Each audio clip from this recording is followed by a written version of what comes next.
En 2023, je suis en voyage en vélo dans le nord-ouest de la France et je suis parti entre avril, mai et juin. Je suis passé par La Rochelle et en fait quand je suis passé par La Rochelle, alors déjà j'ai fait plusieurs séances d'hypnose sur le chemin. J'en ai fait une quand j'étais chez mon grand frère à Vannes parce que j'étais logé par des amis à lui. Et il y avait un gars, et en fait ce copain-là, euh, il savait que je faisais de l'hypnose. Et du coup, bah, il était curieux, il avait envie d'essayer. Et vu qu'il me logeait, bah, je me suis dit, bah, c'est la moindre des choses et tout, tu me loges gratuitement, donc bah, je vais te faire découvrir l'hypnose. Et du coup, je suis parti sur une séance d'hypnose assez basique, en quelque sorte, pendant à peu près une petite heure, pour qu'il découvre ça. À un moment donné, il était dans son imaginaire, et puis à un moment donné, il s'est retrouvé dans son imaginaire, sous l'eau, avec les bruits très atténués, et ça lui a fait super du bien. Et il est sorti de la séance et tout, ça lui a fait super du bien. Et le lendemain matin, quand on se réveille et tout, et puis je le croise, et puis il me dit ah mais j'ai super bien dormi et tout, je m'y attendais pas du tout. Et en fait, quand il m'a dit ça, moi non plus, je m'attendais pas à ce qu'il y ait autant d'effets avec une séance d'hypnose de découverte. Et franchement, j'étais super content et lui aussi. Et ça m'a fait super plaisir de proposer de l'hypnose. Puis après, un peu plus tard, je suis descendu sur La Rochelle et là, j'ai croisé mon cousin. Et je me souviens, il y avait un soir, on est allé manger avec mon cousin à La Rochelle. On est allé en terrasse d'un restaurant sur le vieux port de La Rochelle, quoi. Et mon cousin, c'est quelqu'un avec qui j'adore parler et parce que, ben, en fait, c'est quelqu'un qui est très sensible à la communication et il est très sensible aussi au sous-discours. Et vu que je fais de l'hypnose, bah, du coup, ça l'a tout de suite intéressé. Du coup, on était en train de manger et tout, et puis on était en face à face. Et à côté de moi, à côté de nous, à ma droite, il y avait un jeune homme d'à peu près 20 ans qui mangeait tout seul. Et puis je continuais à parler et tout avec mon cousin. Et j'expliquais ce que je faisais en hypnose à mon cousin. Et en fait, en même temps que j'expliquais ce que je faisais en hypnose à mon cousin, en même temps que je lui expliquais ce que je faisais en hypnose, je le faisais avec le gars juste à ma droite. Et je sais pas ce qui m'a pris à ce moment-là, mais je me suis mis à parler un peu plus fort que d'habitude. Euh, et du coup, au fur et à mesure que j'expliquais en fait ce que je faisais en hypnose à mon cousin qui était devant moi, en même temps, je le faisais en fait à ce mec-là sur le côté. Alors du coup, bah, je me synchronisais sur sa respiration, je faisais des suggestions directes et tout, et enfin pour le coup plutôt indirectes. Et à un moment donné, il était complètement tourné vers moi, alors que moi je parlais à mon cousin, tu vois. Je faisais comme s'il n'existait pas. Il était complètement tourné vers moi, tu vois, à même pas 1,50 m, hein. Et il buvait mes paroles. Il buvait mes paroles et si tu passais dans la rue à ce moment-là, t'avais l'impression qu'il mangeait avec nous en fait. Et c'était vraiment assez surprenant.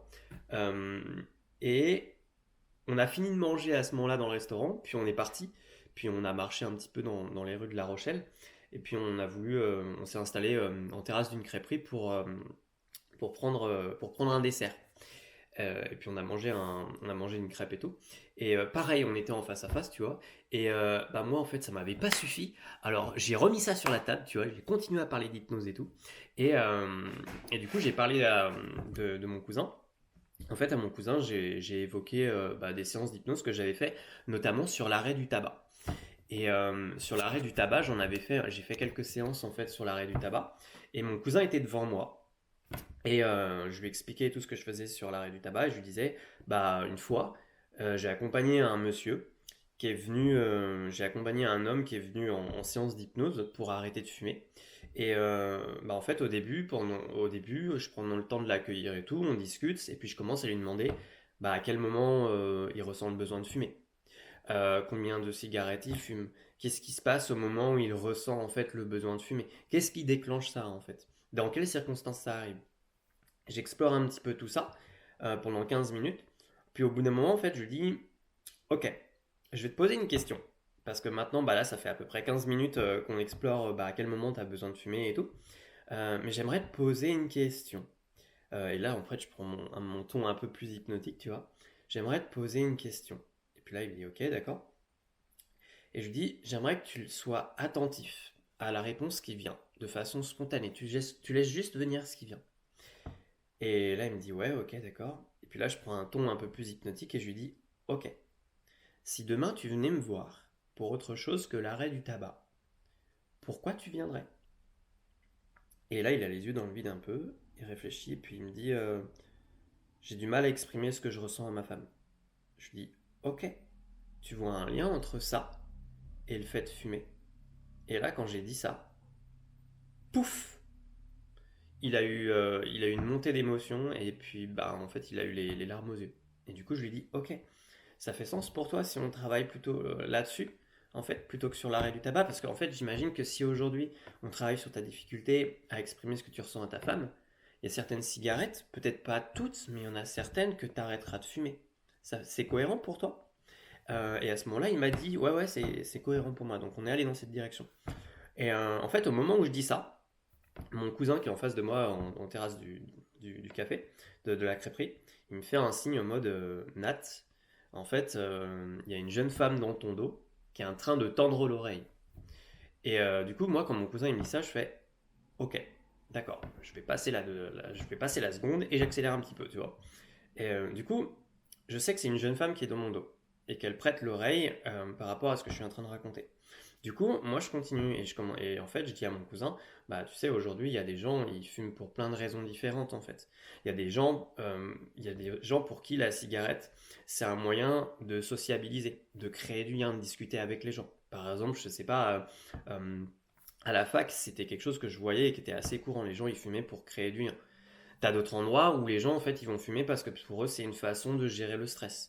Notamment moi j'ai travaillé dans la grande surface tu vois et dans la grande surface bah c'est le cas en fait les gens ils fument parce qu'ils ils sont stressés en fin de compte. Je commence à dire ça tu vois et puis je dis aussi au passage moi par exemple personnellement ça m'arrive de fumer et c'est vrai de temps en temps ça m'arrive peut-être une fois par an et en fait moi quand j'ai besoin de fumer bah en fait ça me permet de me reconnecter à mes sensations. Et en fait tu vois, quand je le dis, je le fais aussi. Et je dis ça, et vu que je sais c'est une jeune femme qui tend l'oreille derrière moi, tu vois, et bah, en fait, j'évoque, je continue d'évoquer, tu vois, et à un moment donné, je dis, bah, en fait, il y a plein de personnes qui fument pour plein de raisons différentes, en fait. Pour certaines femmes, fumer, ça représente, en fait, la femme fatale, la femme libre, parce que c'est une façon pour elle d'exprimer sa liberté. Tu vois, je continue comme ça, et puis à un moment donné, je fais pouf, une pichenette, et puis je dis, je pense que c'est pas mal de se poser la question, tiens, ça représente quoi la cigarette pour moi? Et j'ai laissé ça en suspens. Et tu sais ce qui s'est passé? On s'est levé, on est allé payer pour les crêpes qu'on avait mangées, et cette jeune femme, elle est venue nous parler. Et là, j'ai fait, waouh, punaise. Alors c'est ça l'hypnose conversationnelle, mais c'est génial. Et tout ça, toute cette anecdote-là, je l'ai racontée en 2022 quand je travaillais à Lidl. Et puis en fait, un jour, mes collègues, ils savaient que je faisais de l'hypnose. Et un jour, on était en salle de pause. Et, euh, et en fait, mes collègues, ils étaient tous autour de moi, tu vois, en plus, c'est ça, tu vois. Donc j'en ai bien profité, tu vois. Et puis je leur ai raconté cette anecdote-là et tout. Et bon, bah, dans la grande surface, ils fument quasiment tous, tu vois. Et du coup, bah, ça trançait à droite, à gauche, c'était magnifique, tu vois.